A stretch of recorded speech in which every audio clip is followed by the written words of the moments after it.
Welcome to Business Middle East. In this edition, we discuss the latest slump in financial markets. Global share indexes recently suffered some of their worst declines of the past 3 years. Ebola, fears of effects of slowing economic growth, and the speculation about interest rate hikes in the near future have all played a part. This is raising worries that stocks could tank, with the Middle Eastern markets also becoming vulnerable.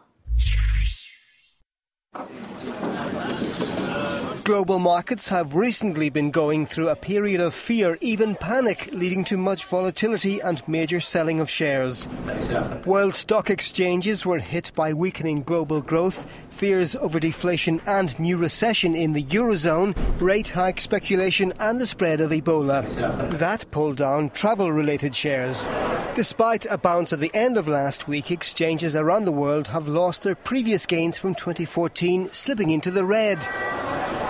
The two worst-hit European markets were Germany's DAX, which slipped over 8%, and the French CAC 40, which was down more than 7%. While last week's declines were worrying, some analysts saw them as the effects of fear contagion, a domino effect which also impacted Middle Eastern markets. Last week, Saudi Arabia's main stock index slid almost 10% and Dubai's 8%. But despite geopolitical tensions in several areas, the Middle Eastern markets continue to show strong gains for 2014. The two biggest performers have been Dubai, with a 32% rise since the start of the year, and Egypt's EGX, which is up more than 25%. Whether in Europe or the Middle East, pessimism has pushed investors towards safe havens such as government bonds of the more economically stable countries and gold.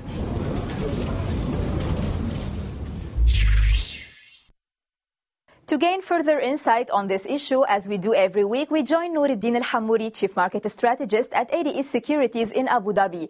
So, Noor, do you think this is a short-term or long-term decline?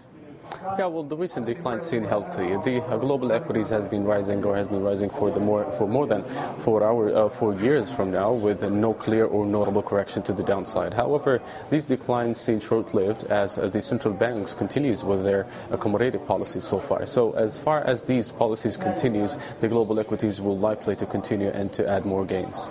Okay, what needs to be done in order to stop this volatility? The point is, don't panic. Most of the declines that we noticed last week was partially driven by panic selling. However, we noticed that our clients based in Asia, at least, or Europe, or here in the Middle East, are interested in buying these declines or buying the dips. But thanks to some of the Federal Reserve members who gave the markets more hints that more cheap money could be needed or could be seen if needed. About the Middle East, why have the Middle Eastern markets been doing so well this year, despite the geopolitical tensions in the region?